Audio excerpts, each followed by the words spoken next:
വർഷങ്ങൾക്ക് മുമ്പ് അങ്ങനെ ഇറങ്ങാതിരുന്നത് ഇതിന്റെ അവകാശം ഞാനല്ലാത്തത് കൊണ്ടാ. ഞാനല്ല ഇത് കെട്ടിയത്. ദേ നിൽക്കുന്നു നിന്റെ അച്ഛൻ. അയാൾ അടിക്കണം.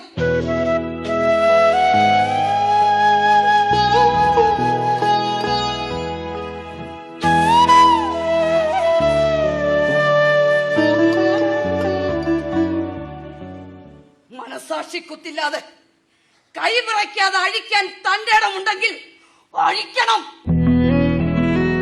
25 വർഷത്തെ സഹനത്തിന്റെ മുറുക്കമുണ്ട് ഇതിന്. സങ്കടങ്ങളുടെ ഭാരമുണ്ട്.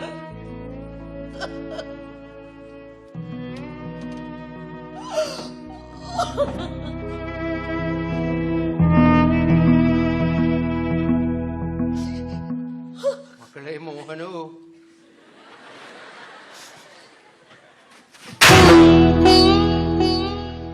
മകന് വേണ്ടി പ്രണയലേഖനം കൊടുത്തവൻ, ഒരു ജീവിതം മോഷ്ടിച്ചു കൊണ്ടു തന്നവൻ, ഇവളെ നീ പിന്നാലെ നടന്നു പ്രേമിച്ചപ്പോ ഞാൻ സ്നേഹിച്ചു. വിയർപ്പും ചാണകവും പുരണ്ട ഒരു ജീവിതം കൊണ്ടാടാ നിന്നെ കരുതിയത്.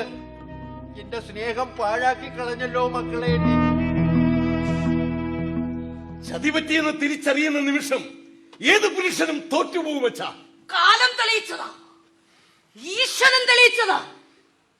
25 വർഷം പൊഴിച്ച കണ്ണീരിന്റെയും പ്രാർത്ഥനയുടെയും ഫലമാ ഇവൻ ഇവളെ കൈപിടിച്ച് ഈ വീട്ടിലേക്ക് കൂട്ടിക്കൊണ്ടുവന്നത്. ഇവൻ ഇദ്ദേഹത്തിന്റെ മകനായിരുന്നുവെങ്കിൽ ഇവൾ ഇവന്റെ സഹോദരിയാ. അതറിഞ്ഞുകൊണ്ട് ഞാൻ ഇവന്റെ ജീവിതത്തിലേക്ക് ഇവളെ കൈപിടിച്ച് കയറ്റോ?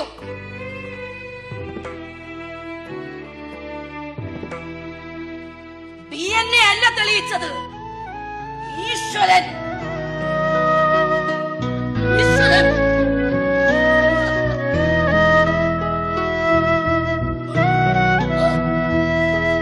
മാംഗല്യം തന്തുനാനേന.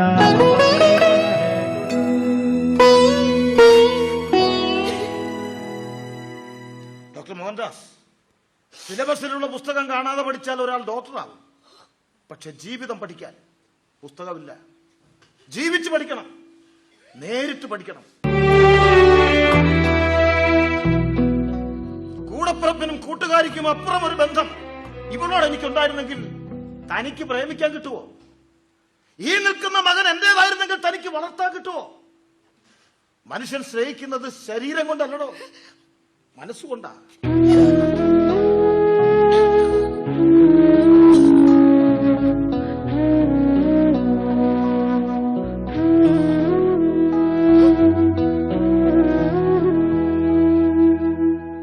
ഡോക്ടർ മോഹൻദാസ്, നിങ്ങളെന്നെ സ്നേഹിച്ചിരുന്നില്ല ഒരു മകനായി. സംശയത്തിന്റെ ആനുകൂല്യം നൽകി നിങ്ങളോട് കാരുണ്യം കാണിച്ചു. അതുകൊണ്ട് ഞാൻ ഇപ്പൊ തീരുമാനിക്കുന്നു, എനിക്ക് തന്തയില്ല. തന്തയില്ലാത്തൊരു ജീവിതം കൊണ്ട് ഞാൻ നിങ്ങളോട് പ്രതികാരം ചെയ്യും. വരി.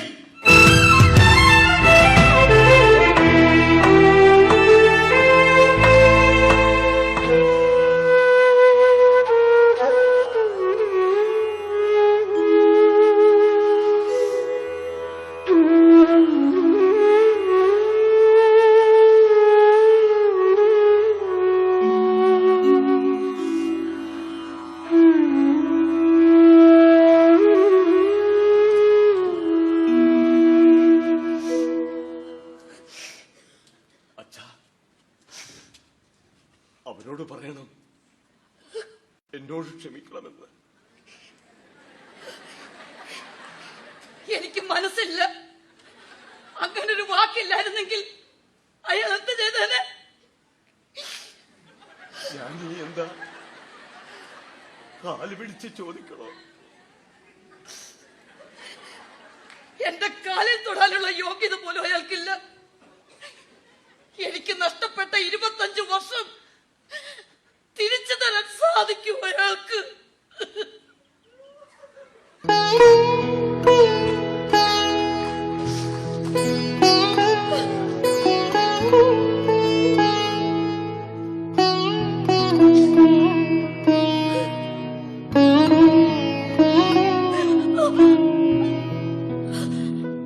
മനസ്സിൽ കരുതി വെച്ച സ്നേഹം മുഴുവനും നിനക്ക് തരും.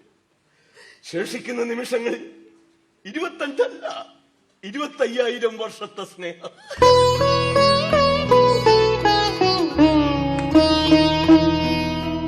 മഴവിൽ പൂങ്കിളി നീ എൻ പ്രണയിനി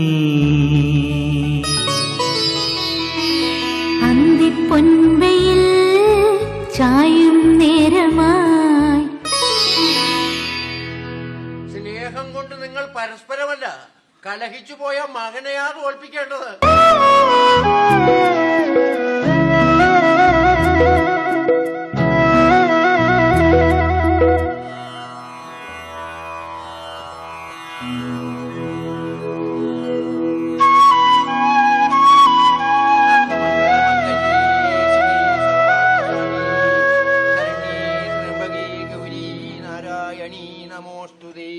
ജി, എനിക്ക് കാണുന്ന പാന്റ് ഷർട്ട് എങ്ങനെ ഇരിക്കണേ? ടേബിളിന്റെ മുകളിലുണ്ട് മോനേട്ടാ. ആ, നീ ഒരുങ്ങിയില്ലേ? ഞാൻ വൈകില്ല. ഇതാ എത്തി.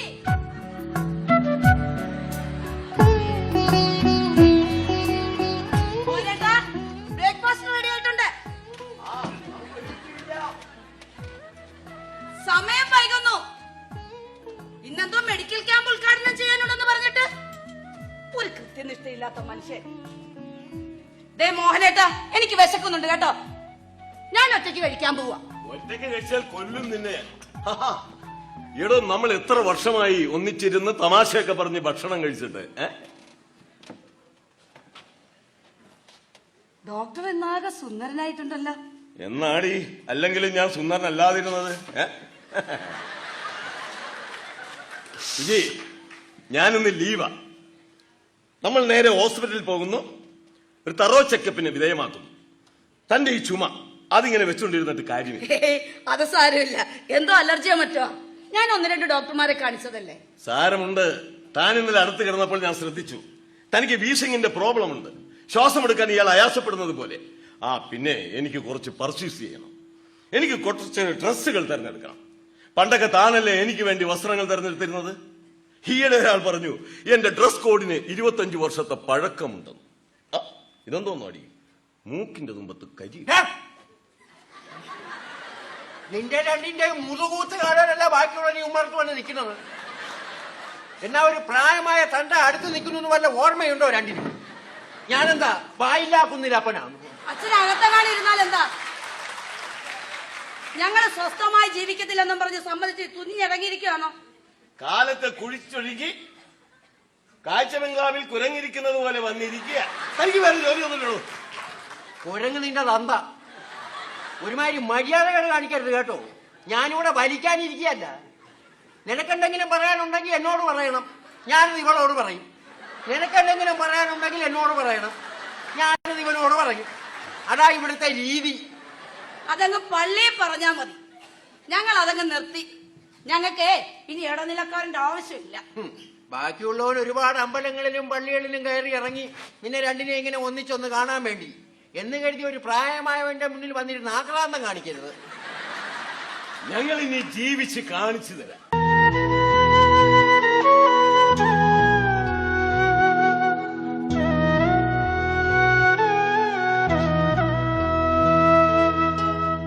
ഒരു വലിയ അരി ഗോഡൌണിന് മുന്നിൽ പട്ടിണി കിടക്കാനായിരുന്നു നിന്റെ രണ്ടിന്റെയും വിധി. ഇഷ്ടപ്പെട്ട നിമിഷം മുതൽ മരിക്കുന്നത് വരെ സ്നേഹത്തിന്റെ തിരുവോണമായിരുന്നടാ ഞാനും നിന്റെ അമ്മയും തമ്മില്.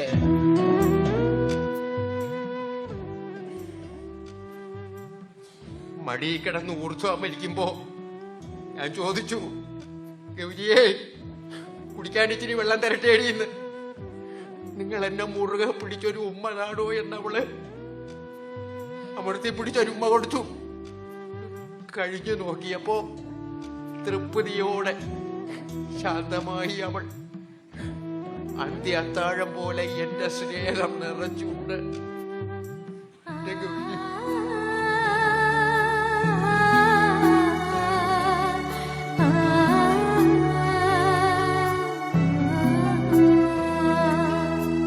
ഞങ്ങളുടെ സ്നേഹം കണ്ട് വളർന്ന മോന 25 വർഷം വെറുതെ പാഴാക്കി കളഞ്ഞത്. ഞങ്ങളെ സ്നേഹിക്കുന്നത് കാണാൻ അച്ഛൻ ഇനി 25 വർഷം കൂടി ജീവിച്ചിരിക്കും. നോക്കിക്കോ. നമുക്ക് ഒന്നിച്ചിരുന്ന് ആഹാരം കഴിക്കാം. വാ ഡോക്ടറെ.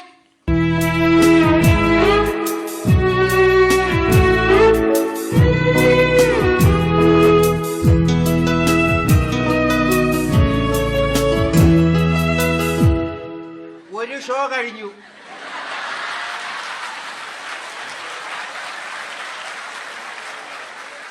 ഇനി അടുത്ത ഷോയ്ക്കുള്ള പരിപാടിയാണോ? അത് യു സർട്ടിഫിക്കറ്റ് ആയിരുന്നു. നിന്റെ രണ്ടിന്റെ എ സർട്ടിഫിക്കറ്റ് ആവൂ. അല്ല, കാണാനുള്ള ശേഷി കുറവ് കൊണ്ട് ചോദിച്ചതാ.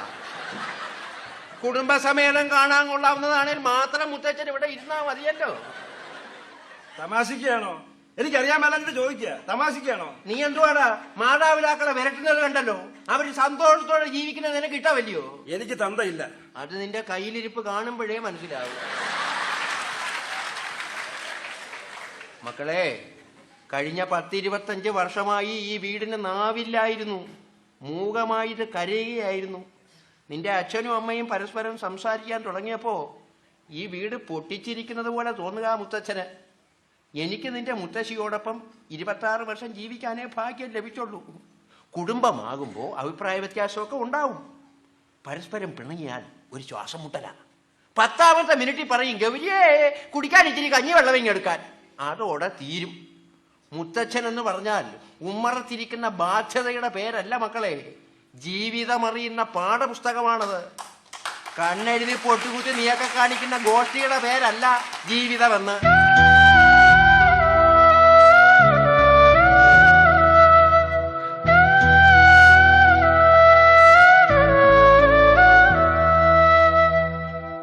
കാളവണ്ടിക്കാരനാ, പഴയ 4ാം ക്ലാസ്സുകാരൻ. ഇങ്ങനെ പറയുന്ന ചില കല്ലുവച്ച സാധനങ്ങൾ കേട്ടാ അന്തം വിട്ടു. എന്നെ കൂട്ടിക്കൊണ്ട് വന്നതുകൊണ്ട് പ്രയോജനം ഉണ്ടായല്ലോ. അച്ഛനും അമ്മ ഇപ്പം വല്ലാത്ത സന്തോഷത്തിലാ. അതിനാണ് ഈ പറയുന്നത്, ജീവിതത്തെ നിയന്ത്രിക്കുന്നത് നമുക്കാർക്കും അറിയാൻ മേലാത്ത ഏതോ അദൃശ്യ ശക്തിയാണെന്ന്. മുരളി എന്റെ കാൽച്ചുവട്ടിൽ വീണ് മരിക്കാനും ഞാൻ തന്റെ ജീവിതത്തിലേക്ക് വരാനും ഒക്കെ കാരണക്കാരൻ ആരാ? ഈശ്വരൻ. സുധി, ഞാൻ തികച്ചും ഫ്രാങ്കായി ചോദിക്കുക. നമ്മൾ പരസ്പര ധാരണയുടെ പുറത്ത് ഒരുമിച്ചെങ്കിലും ഇതുവരെ ഒരുമിച്ച് ജീവിച്ചു തുടങ്ങിയിട്ടില്ല. എനിക്ക് തന്നേക്കാൾ പ്രായക്കൂടുതലാ. 2 മക്കളും ഉണ്ട്. പറയട്ടെ, സ്വന്തം ജീവിതം കൊണ്ട് സഹതാപം കാണിക്കുന്നതിനും സാക്രിഫൈസ് ചെയ്യുന്നതിനൊക്കെ ഒരു പരിധിയുണ്ട്. പിന്തിരിഞ്ഞു നോക്കുമ്പോൾ അബദ്ധമായി പോയെന്ന് തോന്നാതിരിക്കാൻ ഏതൊക്കെയോ യോജിക്കാത്ത കണ്ണികൾ കൂട്ടിയോജിപ്പിക്കാൻ ശ്രമിച്ചപ്പോഴാണ് അച്ഛനും അമ്മയും തമ്മിൽ പിണങ്ങാൻ കാരണം എൻ്റെ അച്ഛനാണെന്നൊക്കെ തനിക്ക് തോന്നിയത്. ആ തോന്നൽ സത്യവുമായിരുന്നു. ഈ വരവ് അതിന് പരിഹാരവുമായി. ഇനി ഞാൻ എൻ്റെ അച്ഛനോടൊപ്പം പൊയ്ക്കോട്ടെ. നിന്നെ എനിക്ക് ഇഷ്ടമാണ്. സഹതാപം കൊണ്ടല്ല, ത്യാഗമല്ല, സത്യമായി ഇഷ്ടം. നിനക്ക് ഇഷ്ടപ്പെടാൻ മാത്രം സുന്ദരിയാണോ ഞാൻ? സൗന്ദര്യം അത് ഇഷ്ടപ്പെടുന്നവന്റെ മനസ്സിലാണ്. ഒരു ചടങ്ങെന്ന നിലയിൽ താലി കെട്ടണമെങ്കിൽ അങ്ങനെ ആവാം. വേണ്ട, ഈ പരസ്പര വിശ്വാസം അത് മതി. വിധവയായ പെണ്ണിനും അച്ഛനില്ലാത്ത മക്കൾക്കും ബലമാകാൻ കാണിക്കുന്ന ഈ വലിയ മനസ്സുണ്ടല്ലോ, അതിനപ്പുറം എന്താവരണം? ഇത് മതി.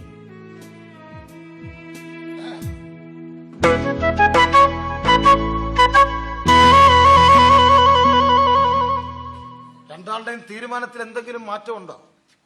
അറിയിക്കണം. എനിക്ക് മടങ്ങാൻ ധൃതിയുണ്ട്. ഞങ്ങൾ ഒരുമിച്ച് ജീവിക്കും. അങ്ങനെ തന്നെ.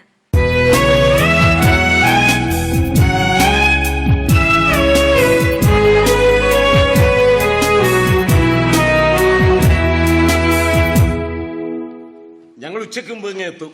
ഉച്ചയ്ക്ക് ഒരുമിച്ച് ഭക്ഷണം. എനിക്ക് ഇയാളൊന്ന് ഹോസ്പിറ്റലിൽ കാണിക്കണം. ഒരുമിച്ച് ഇത്തിരി ഷോപ്പിംഗ്. എനിക്ക് മടങ്ങണം. അത് പറ്റില്ല. ഞങ്ങളുടെ ജീവിതത്തിലെ സന്തോഷത്തിൽ പങ്കെടുക്കാതെ പോകാനോ? തന്നെയുമല്ല, ഇവരുടെ ജീവിതം ക്രമീകരിക്കണ്ടേ?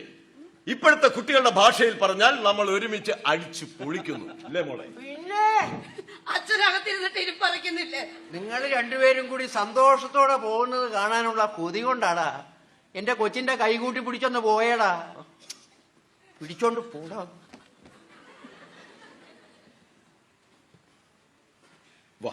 മഴവിൽ പൂങ്കിളി നീ എൻ പ്രണയിനി, മനസ്സിലിത്തിരി മധുരം നൽകാൻ കൂടെ പോരാമോ?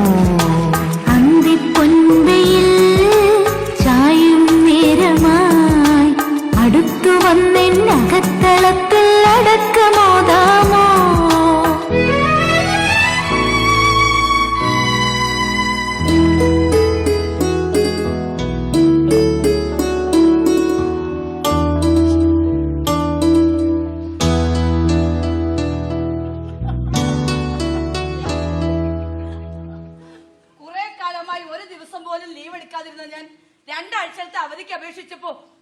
അതിനേക്കാളും അത്ഭുതം സുജാത ടീച്ചർ ലീവ് എടുക്കുന്നോ എന്ന്.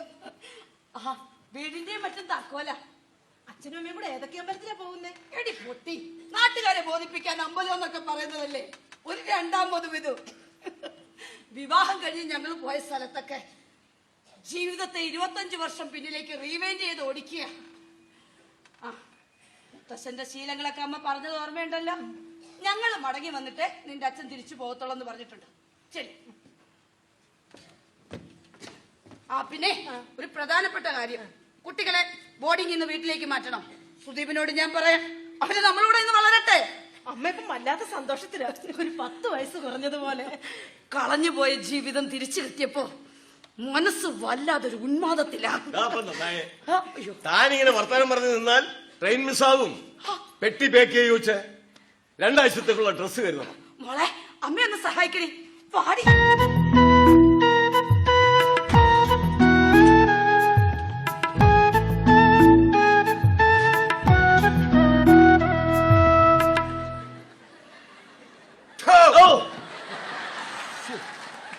നിങ്ങൾ എവിടെ പോവുകടാ? സമ്മതിക്കരുത് കേട്ടോ. അല്ല, നിന്റെ മോൻ പറഞ്ഞു അച്ഛനും അമ്മയും കൂടി 2ാം അറിവിലും ആഘോഷിക്കാൻ പോവുകയാണ്. നിനക്ക് നാണം ഉണ്ടോടാ? 50 കഴിഞ്ഞ മുറുക്കനും മുറുക്കിയും കൂടി മരുവീരു. അച്ഛനിപ്പോ എന്ത് വേണം? എന്നെയും കൂടെ കൊണ്ടുപോകണം. മൂന്നാറിലും ഊട്ടിയിലും അച്ഛനെയും കൂടി അല്ലേ? എന്താടാ, ഞാൻ വന്നാ ഊട്ടി പിണങ്ങിപ്പോകും. മോളും മരുമോളും കൂടെ പോണെടുത്ത് അച്ഛന് വരണമെന്ന് രക്തം നിർബന്ധം. എടാ, എന്റെ ആയ കാലത്ത് നിന്നെ ഞാൻ എവിടെയെല്ലാം കൊണ്ടുപോയിട്ടുണ്ട്. കലാനിലയത്തിന്റെ കടമറ്റത്ത് കത്തനാര്, കായംകുളം കൊച്ചുണ്ണി, രക്തരക്ഷസ് ഒക്കെ കൊണ്ട് കാണിച്ചിട്ടുണ്ട്. PT അരവിന്ദാക്ഷമേനോൻ കായംകുളം കൊച്ചുണ്ണിയായിട്ട് അഭിനയിക്കുന്നത് കാണിച്ചിട്ടുണ്ടോടാ? ആരോമലുണ്ണി സിനിമ കാണിച്ചിട്ടുണ്ടോ? നിന്നെ നിന്റെ അമ്മയും കാളവണ്ടി കയറ്റി രാജകീയമായിട്ടാ കൊണ്ടുപോയിട്ടുള്ളത്. സിനിമയും കാണിച്ച് നന്ദനം പിള്ളയുടെ കടയിൽ കയറ്റി ഇറച്ചിക്കറി ഉരട്ടി മേടിച്ച് എന്നാ തിരിച്ചു കൊണ്ടുവരുന്നത്. മാതാപിതാക്കളും മക്കളെ കൊച്ചിലേ കൊണ്ടുപോകും. മക്കൾ വലുതാകുമ്പോ മാതാപിതാക്കളെ കൊണ്ടുപോകണം. 24 മണിക്കൂറും ടിവിക്കകത്ത് സിനിമയുണ്ടല്ലോ, അതിന്റെ മുന്നിൽ നിന്ന് ഉറങ്ങുന്നത് കാണാലോ. കല്യാണം കഴിഞ്ഞ് നീയോ അവളും കൂടി ഒരിക്കൽ പോയതല്ലയോടാ? അത് പിന്നെ കുറെ കാലം ഞങ്ങൾ പിണക്കത്തിലായിരുന്നല്ലോ. അത് ഞാൻ പറഞ്ഞിട്ടാണോ പിണങ്ങാൻ? നിന്റെ ബോധക്കേട്. അച്ഛൻ ഞങ്ങൾ പോകാൻ സമ്മതിക്കില്ലേ?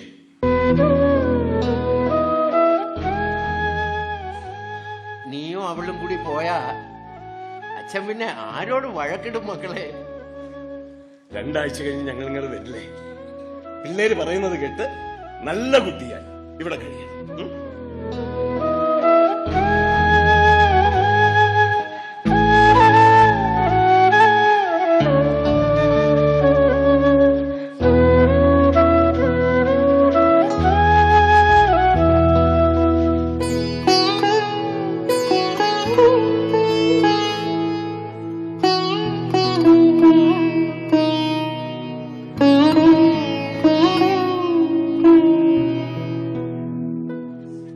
മെഡിക്കൽ റിപ്പോർട്ടുകളാണ് ഡോക്ടർ സതീഷ് ചന്ദ്രൻ തന്നതാ.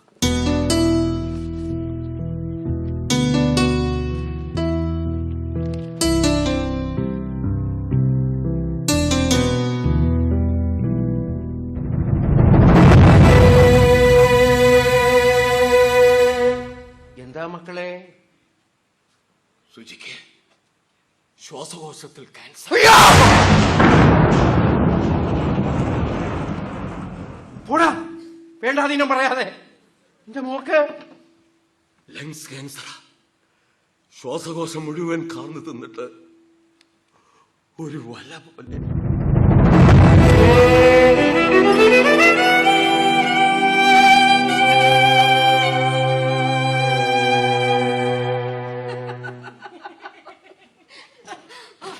ഡോക്ടറെ, ഐ ആം റെഡി.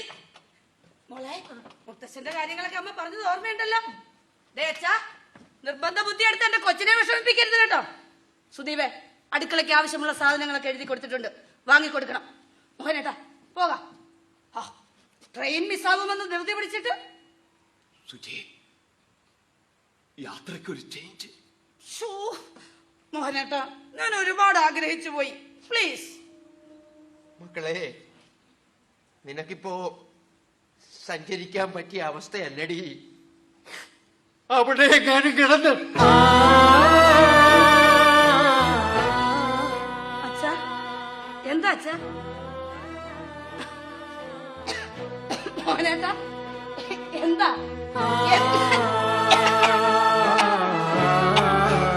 അമ്മേ അമ്മേ അമ്മേ അമ്മയ്ക്ക് അമ്മയ്ക്ക് എന്താ മക്കളെ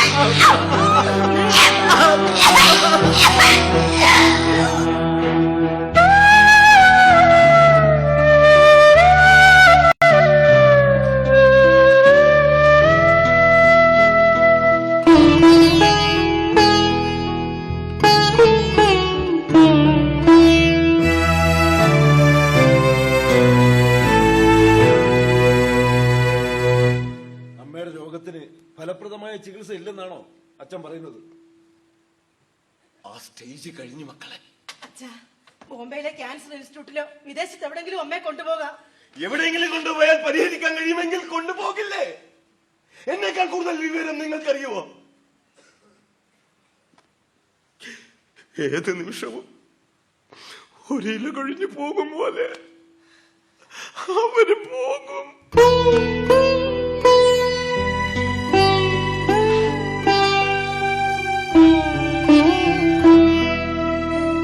തന്റെ ജീവിതത്തിൽ എന്താണ് സംഭവിച്ചിരിക്കുന്നതെന്ന് അറിയാതെ അമ്മ സന്തോഷത്തോടെ ഓടി നടക്കുക. ഇതൊന്നും കണ്ടു നിൽക്കാൻ എനിക്ക് വയ്യ. കരയാതെ കല്ല് പോലെ പിടിച്ചു നിൽക്കുന്നതിനൊക്കെ ഒരു പരിധിയില്ലേ? അമ്മ ഇത് അറിയണ്ടേ അച്ഛാ? വേണ്ട. അറിയണം.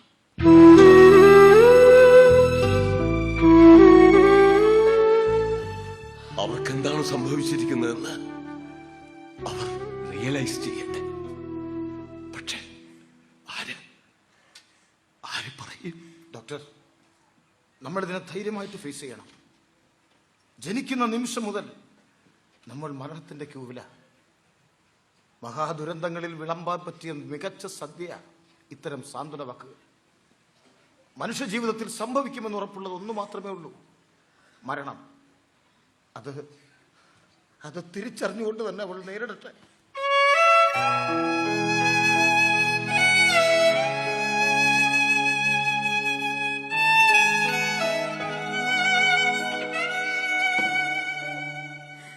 മക്കളെ മോഹനവും ഇപ്പോ ഈ അവയവമൊക്കെ മാറ്റി വെക്കാമെന്ന് കേൾക്കുന്നല്ലോടാ.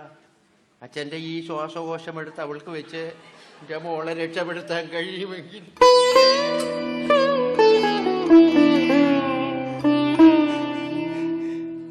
വൈദ്യശാസ്ത്രത്തിൽ ഇനി പരിഹാരമില്ല. ഈശ്വരൻ എത്ര സമയം അനുവദിച്ചു കൊടുക്കുന്നുവോ അത് മാത്രം. ഞാനഭാവി, ഞാൻ ജീവിക്കാൻ നിയതി അനുവദിച്ചു തന്ന നീണ്ട 25 വർഷം പാഴാക്കി കളഞ്ഞ വിധി.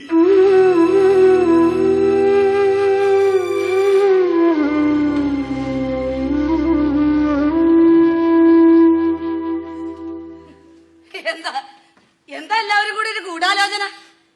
എന്താ മക്കളെ? എന്റെ ചുമയും ശ്വാസം മുട്ടലും ആണെങ്കിൽ അത് പാരമ്പര്യമായി കിട്ടിയതാ. മുത്തശ്ശിക്ക് ആസ്മ ഉണ്ടായിരുന്നു, പിന്നെ അമ്മയ്ക്കും അതിന്റെ അസ്കിത ഉണ്ടായിരുന്നു. അതോർത്ത് ഇവിടെ ആരും തലമുണ്ട് നടക്കണ്ട. വന്നേ, എല്ലാവരും ആഹാരം കഴിക്കാൻ വന്നേ. എടോ ഡോക്ടറെ, എന്താ ഇങ്ങനെ തലമുമ്പിട്ടിരിക്കുന്നത്? വന്നേ.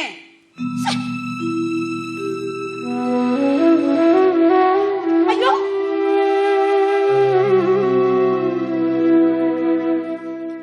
സുജി, ക്ഷമിക്കണം. വെറുതെ സംശയിച്ച് നമ്മുടെ നല്ല കാലങ്ങൾ പാഴാക്കി കളഞ്ഞതിന് ക്ഷമിക്കണം പെണ്ണേ. അയ്യേ, എന്താ ഡോക്ടറെ ഇത്? വെറുതെ എന്നെ കൂടെ വിഷമിപ്പിക്കാൻ. ഇത് കണ്ടോടാ മക്കള്.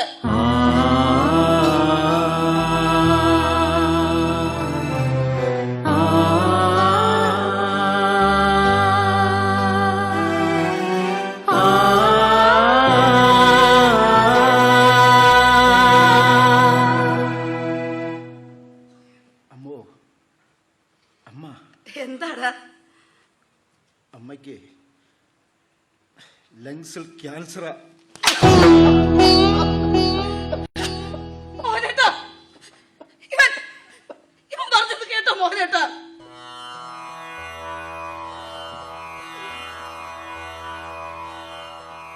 നീ ആ സത്യം റിയലൈസ് ചെയ്യണം.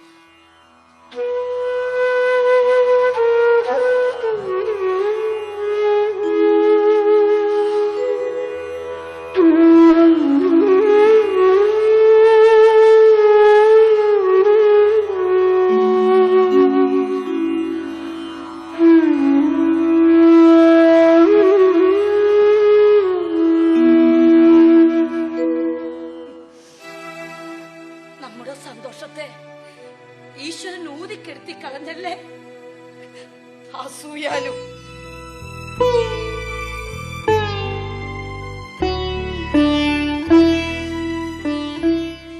അമ്മ അടിച്ചത് മക്കൾക്ക് വേദനിച്ചോടാ?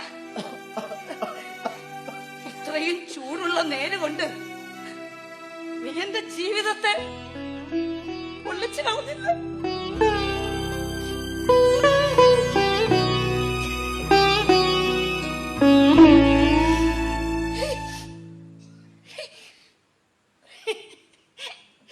എന്റെ മോഹനേട്ടൻ, എന്റെ മോൻ, എന്റെ അച്ഛൻ, എന്റെ സുമിത്ര മോള്, എന്റെ സാറ്, നിങ്ങൾ ഇത്രയും പേര് എനിക്ക് ചുറ്റും സ്നേഹവും കരുതലുമായി ഉള്ളപ്പോ ഏത് മരണം?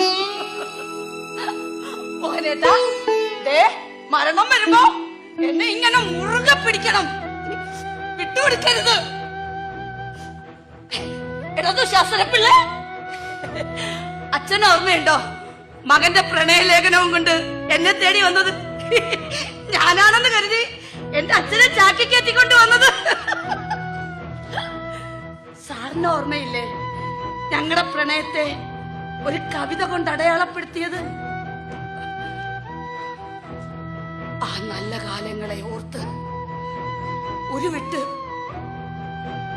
നിങ്ങളുടെ സ്നേഹത്തണലിൽ ഞാൻ കാത്തിരിക്കും.